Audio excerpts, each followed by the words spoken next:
What's up, everyone? This is Playmate, and we are here with Mr. Van Elder, the writer, the director, and the producer for this film, Kings in LA. So, I just personally watched this film myself, and I thought it was incredible. The script and everything. It seemed like everything was influenced through South Central.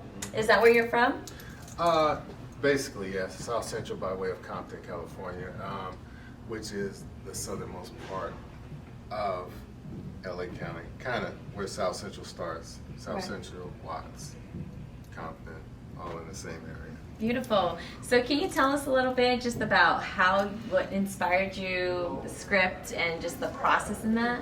I'd probably say the genesis of the film, at least the idea behind it, started when I turned 18 on the date of the 92 riots. April 29, 1992. I had this wild imagination. Kind of was a little frustrated with what was going on, and in my young brain, I thought that South Central should succeed from the city of LA and form its own city, its own community, infrastructure, so on and so forth. Fast forward to about 2010, I kind of merged that idea. I saw that at the time there was a lack of content on television that represented black people, and I kind of resurfaced that idea with a new idea of what was going on currently in South Central, and I kind of merged those two ideas together and wrote a television pilot. And essentially, this is a 2-hour TV pilot. Wow. Conceptually, but it's a linear 2-hour film that runs from beginning to end. But if you Amazing. cut it in half, it's actually was originally supposed to be a television pilot. Wow. That's incredible. And so with the cast, how did you choose everybody? I saw that there's different people of just, some people, veterans in the game and all the good things. But yes, tell us more. Yeah, the cast is kind of broken in half with a bunch of veteran actors, a lot of people who have been around for years and familiar faces, but also we wanted a mix of authenticity from the community. A lot of the actors, probably about 90% of the actors are from LA, specifically the young up-and-coming guys who have that raw talent and who are from the community, but wasn't, I would say, probably not as seasoned as our veteran actors, but had that rawness and gave me what I wanted out of, those particular roles. Wow. So in the span of just, obviously, this was a pilot that turned into a movie and stuff, how long did this whole process take? Oh, wow, that's a tough one. Well, like I said, originally I wrote it in probably late 2010, 2011, finished it in 2011. And it took probably about 10 years from there to actually start production on the film. Right. And, that was like 2021 or so. And here we are in 2023. It's finally hit the screen. So I guess, what is that, 12 years or so. That's amazing. Yeah. And so obviously funding and all the things had to be involved. So can you tell us a little bit about how everything came together with all that?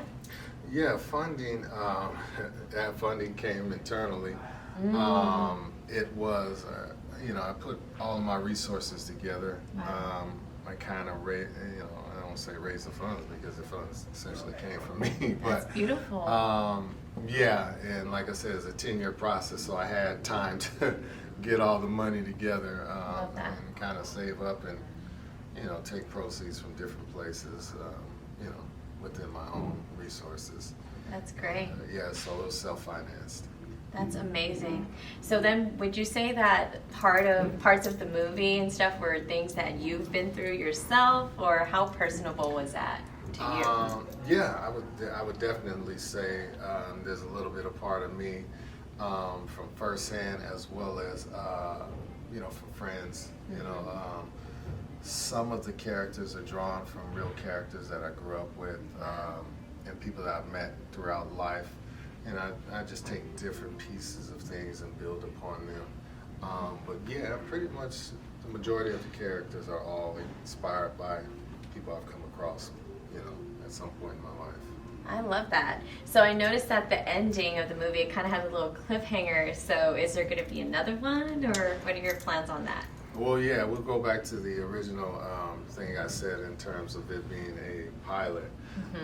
So if you have that in mind, you can tell how it ends. Yes. That there is supposed to be a continuation. I originally wrote the whole thing as a 6-hour series, kind of mini-series. And obviously what we see on screen now is the first 2 hours, 2 1-hour shows. And so there's 4 more hours of content that I have written that I would love to continue with and continue telling that story. That's great. And when it comes to the locations that you chose, how did you, get those together, and what inspired you to get the locations in LA? Well, again, I'll go back to the original idea and the integrity of the film, because it's called, Kings of LA, and it focuses on this fictitious city of South Central, so I knew I had to shoot within that community. Now, again, we'll go back to COVID. Because we shot during COVID, that was a curse and a blessing. The curse part of it is that a lot of places were close to the public. So it made it kind of difficult to find particular locations that I wanted. But at the same time, because we were shooting during COVID and we're shooting in the community in some areas that, might be a little bit more challenging, I think it was less traffic and less things going on because of COVID. So we used the negative and turned it into a positive. Wonderful, Yeah. wonderful. So if anyone else wants to catch the movie, definitely do so. And how can they, watch it from here on out? They can follow kingsofla.com for all the updates, but I can say that it is available on video on demand, so whatever cable provider that you have, you can search Kings of LA, and it'll come up. You can order the movie, and it's also being concurrently released on a couple streaming platforms, Vudu, Prime, Redbox, and so on and so forth. So that's where you can view it now. It's kind of per pay. But yeah, you don't have to get to the theater. Obviously, we've ended tonight. I don't know if we'll be in theaters beyond this date, but if you can't make it to the theater, you can watch it from your home. I love it. Yeah. And honestly, like I said, guys, the script and everything, there was humor, it gets serious and all the things. So definitely you guys got to catch it. Any last words? Yeah, spread the word. I definitely think the film Kings of LA, there's a little bit of everything in there for everybody. And the characters are very relatable. There's somebody in there that we know, we've crossed paths with, and we can relate to. Tell a friend. Yes, yes. All right, guys. Well, thank you so much again. And we will catch you some other time. Peace.